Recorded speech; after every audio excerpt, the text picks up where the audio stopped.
Eat well. Partake of this. I'm finally starting to enjoy myself. Day 4 has come to a conclusion. So I didn't make a video yesterday on day 3, so this is a combination of the two. A lot has happened. I've gotten to 95. The damage is going up, so you can see the tooltip is pretty good when I'm in blood stance, but I'm mostly playing in sand stance because if you see out here, the area is much better here, and then if I kill stuff I get a 50% increased effect to my AoE, so it's a bit smaller here. But if we look here at the gear, day 3 I was still using this axe to gain rage on melee hit, and it also gave me some crit multi and chaos resistance. I got rid of that and switched over to this rapier here. I bought a fractured crit multi on one of the bases that has a 35% implicit crit multi, and then I crafted an abyssal socket onto it. You can see how I did that later in the video, and then I crafted the damage per frenzy charge onto it. And then I put in this jewel, so there's even more crit multi, some life, evasion, and some stat points. I can get a better jewel at some point, but I think this is a pretty nice weapon as is, even though it might look a little janky. Day 3, I got the 6 link here, so that's how I got rid of the Bring Out Rain. And it was lasting for a really good while, but late day 3, early day 4, yeah, no, it was mid day 4, I got my hands on this one and 6 linked it. It is amazing because it gives it solves a lot of the movement speed issue and attack speed because of Onslaught having 100% increased effect. I'm not sure I can go for the brutal charge yet with Arn's Anguish. You can see I'm using Olicia's Delight right now. The +1 to socketed gems is nice, but that's not the biggest thing. The main thing for this chest is to get the implicit saying you take 50% reduced extra damage from critical strikes. It doesn't make you immune to critical strikes, but if you get 50% here and I don't know, say 30% elsewhere from, you can get that from the crit mastery, for example. Then you take 80% reduced extra damage from critical strikes. You're not immune to them, but they really become a lot less scary. That was the 2 big ones. Then I also switched out my amulet. This Impresence here had been useful for a long time, but I've been able to switch out for this amulet over here. It's a pretty good one, but eventually I would like another one which doesn't have the increased rarity of items found and a good suffix instead, but as is, this is very good. So this ring over here, life, accuracy, resists. This one over here, this is my sole source of mana leech. I need to get a better one at some point because I have way too much intelligence, so I need to adjust that. Same thing with the helmet here. The intelligence, I don't need that right now. If I remove it, I can still use all of my items. But the chance to suppress spell damage is important, and so is the life, and the defensive numbers are good as well. Empress Vigilance, the same as before. Hemophilia, +1 frenzy charges. Olicia's Delight is to get +1 frenzy charge and get some movement speed, and then I have a Corrupted with the increased maximum life. And then the big one, I was able to, after a lot of grind and way too much gaming in the first days of the league, I was able to get my hands on a pair of these. So this is why I'm leaning so heavily into the charge stacking now, because yeah, it's been covered in the content video. So these boots, they are absolutely amazing. Looking at charges, I'm at 9.9, so this means I have 9 times 4%. We see physical damage reduction per endurance charge and elemental damage reduction per endurance charge. So times 9, that means it's 36% damage reduction, and I have it all the time. So the auras I'm using is Herald of Purity. I use Vulnerability through Blasphemy, Blood and Sand, and Precision, just level 1 from Arrogance. This is to reserve a little bit of my life because it's relevant in some cases. I sometimes switch it out for a higher level without Arrogance. You can see I have a lot of unreserved mana. That is partially to combat the mana cost of Shield Crush, which is really steep, and you don't want to run out and not be able to attack. If we look at the passive tree, the reason why I can skip Purity of Elements is that I found another way to gain a chance to avoid elemental ailments. The wheel over here gives 20% from the start, and I already have it. So if I could get my hands on 4 of these small clusters with Elegant Form, that will give me to 100% chance to avoid elemental ailments, and I would get some suppressed spell damage alongside it. So my solution was to go craft 4 of these large clusters with physical damage and get some attack speed on them, because it scales Shield Crush, and the physical damage scales the bleed explosions from Hemophilia as well, helping with my clear. So I have 4 times Elegant Form. That was the good wheel. This is nearly as good, so I need to make an upgrade to these, but still it is 40% spell suppression here and 80% chance to avoid elemental ailments. So that part of defense is now done. So if I click here, go down to the bottom, you can see 100% chance to avoid and 100% spell suppression chance. Then I'm back at the rage wheel over here, because I no longer gain rage with the axe. I instead went and grabbed a lot of crit multi. Then you can see something up here. Oh, that was not. Let's see here. This is an intuitive leap. It is to get some of these points while saving some passive points. It's a test. I am not that impressed about it, to be honest. I want a Lethal Pride at some point, but I haven't been able to find one which is good here. So whenever I can get a Lethal Pride placed here, I will move Sealing Fury over here and adjust the tree a little bit further.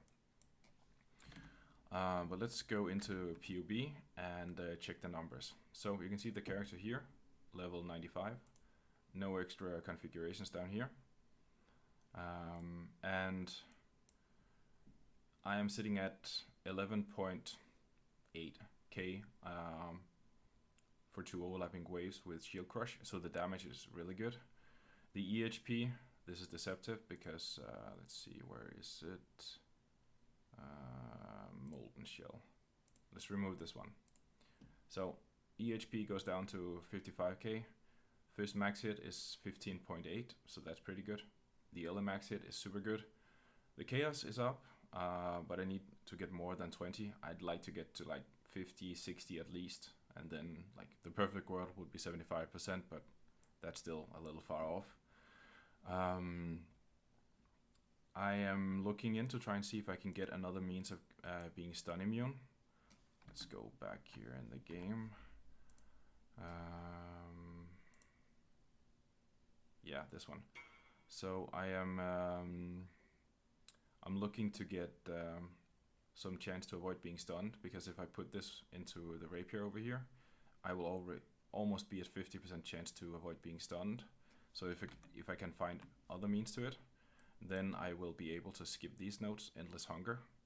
If you check the damage, 11.8, and then go for Bane of Legends instead. That's a lot better, and I will become immune to reflective physical damage. So that's some of the perspective of the build. There's still a lot of things to do. I can get some more crit chance, get some more damage. Also, if I place the banner, damage is going up. And I also need to figure out what I'm going to do with the auras.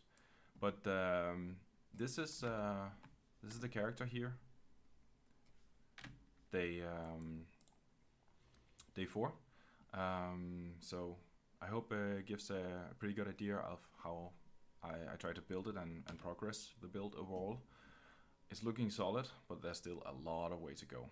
So after this here, I will be showing how to craft the things. So that's why this episode is a little long. But stay tuned, and then you can see how I make the toys for the build. Crafting. Let's talk crafting here. If we go over here, a lot has happened with the passive tree, and you can see I'm using 2 large clusters here and 4 small clusters, and it is this type. It is increased physical damage, large clusters. The reason why this is good is that it also scales the explosions of hemophilia, and you can get the increased attacks and cast speed with physical skills. So this is the main one. This is the second one. I am using this for elegant form. This is to cap my spell suppress and also become immune to elemental ailments. So if you get to 100% chance to avoid those, you are basically immune. So I need 4 of these because the wheel here gives a total of 20% chance to avoid. So already having that amount, then it's just 1, 2, 3, 4. That's 80 plus 20, and that's 100%. So this is the second one. But let me see if I can explain how to make these. First off, let's look at the large cluster here. So if I go, you can go onto PoEDB and then search up large cluster jewels and click the enchantment modifier. If you scroll down, then you can see the different affixes you can roll. We don't want any of these. Whenever you get a notable, it's a dot. What is important is there's only one modifier called speed here. And it has a weighting of 350, 350, and 250. So this is 700 for the 2 first ones. We don't want those because it's only 1% and 2%. We want the 3%. So it is 250 out of 950 that we get it. So a little more than 1 in 4 we should get the attack and cast speed. How I craft these jewels is fairly simple. You take some exalts and annulments, and then you go to the Hoardy crafting station. You search up speed, and because there's only one speed modifier we can roll down here, whenever we click this one, we are guaranteed to get that one. So this was a good one. I'm not supposed to roll that one. Oh, also they need to be rare. So these are the 2 I'm going to work on.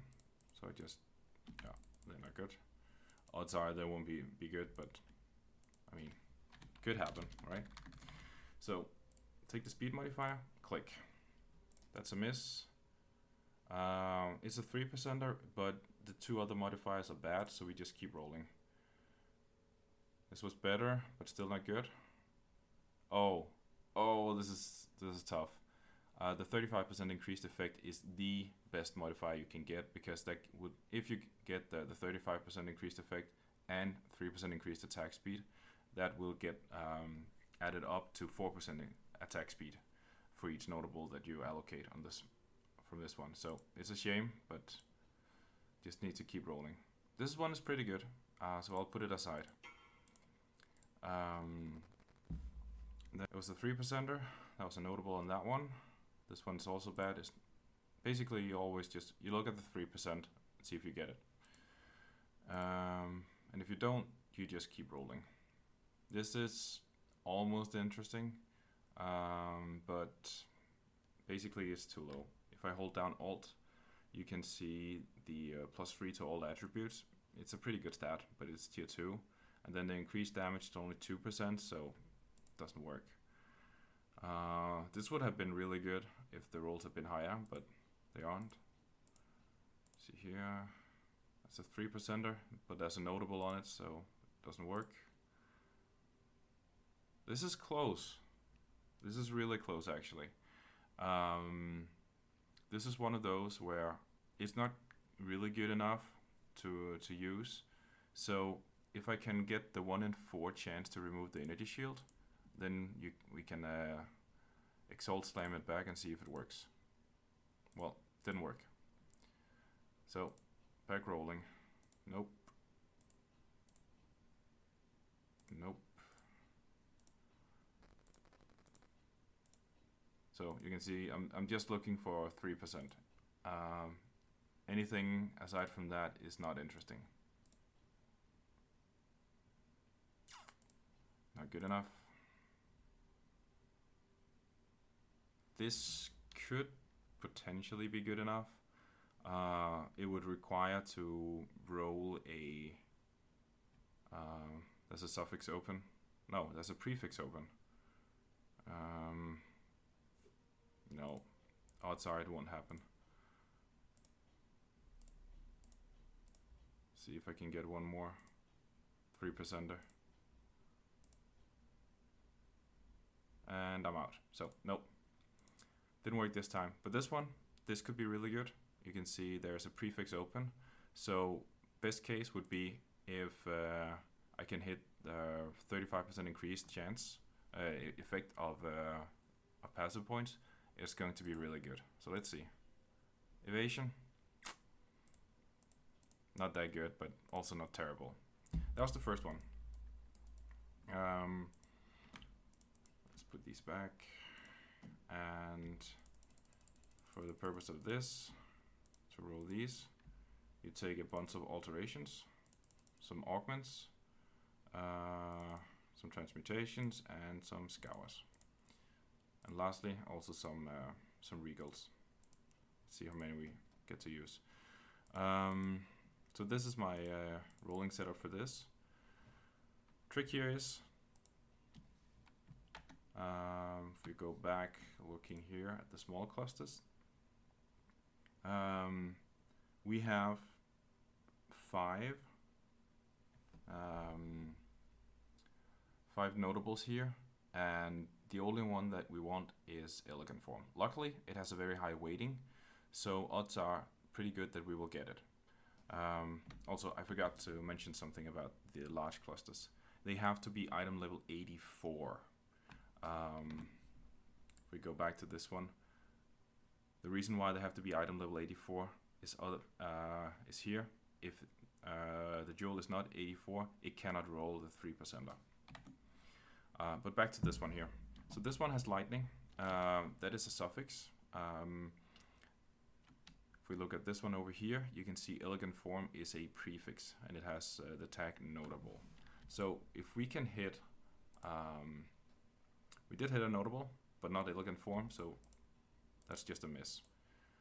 And then it's basically just clicking here until we get something good. Strength, that's good. We can use that. Nope.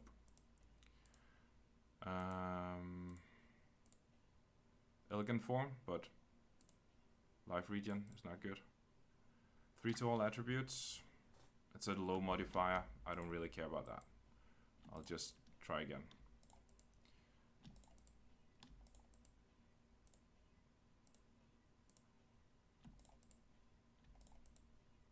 And I want some good resist rolls. That's part of the suffixes I'm looking for. Also stat points is good. 3% to all elemental resists. It's tier 4, so I don't really care about it.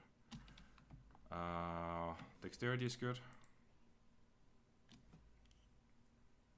I mean, that 35% increased effect could have been nice on this one over here, but on this, can't really use it.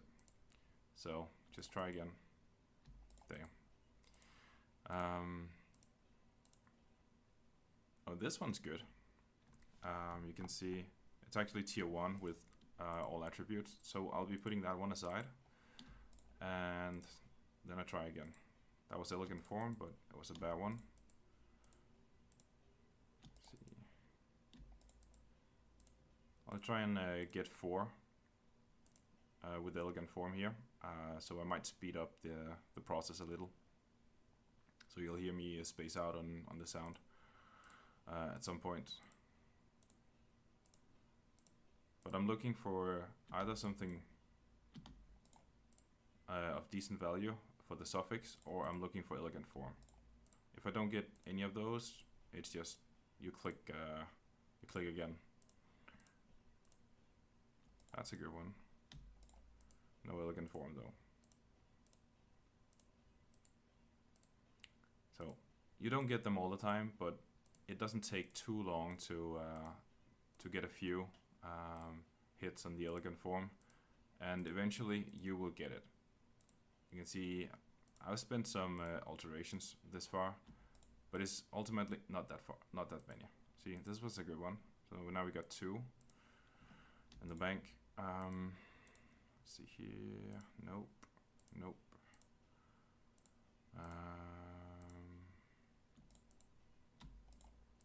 That didn't land. I've done this a lot. You can see that. That is why I can click fairly quickly, knowing what affixes are valuable and which one aren't. Okay, this is going to take a little too long. Let's see if I can. One more, and then we'll try and regal. Let's see what happens.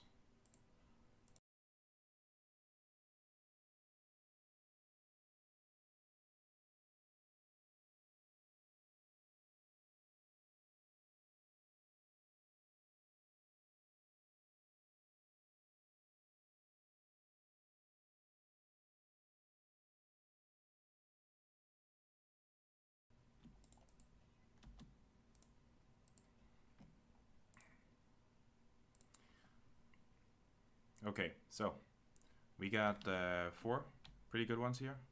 You can see Chaos Resistance is tier 3, but Chaos Rest is always good and it's difficult to come by. Dexterity, it's only tier 2. This one, tier 1, all attributes, and another tier 2 on the Dexterity. So what we do is just take the Regal Orb, see what we get. This one could actually solve a lot of my intelligence problems. This one's also looking pretty good. Let's see, dexterity and increased damage. They're not too bad. So let's, for the sake of argument, say these are good enough to use.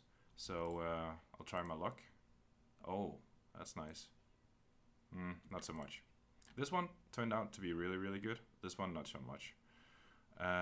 So you can see relatively quickly I have gotten this one is pretty good, and this set down here, and it didn't cost me too much.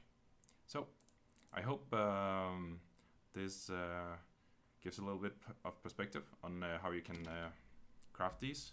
And as you can see, I have a pretty good one here, and then this is a good one, this is a good one with elegant form. This one over here, not so good. This one, not so good.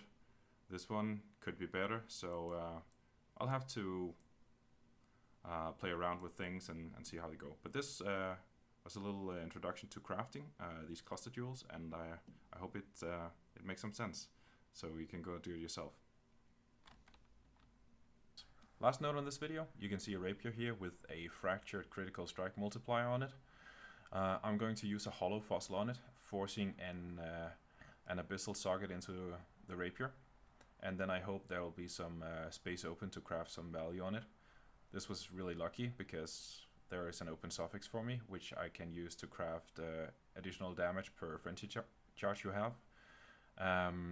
If it had been full, then I would have had to annul some modifiers away, but as is, it's good to go, and you can see it in my build.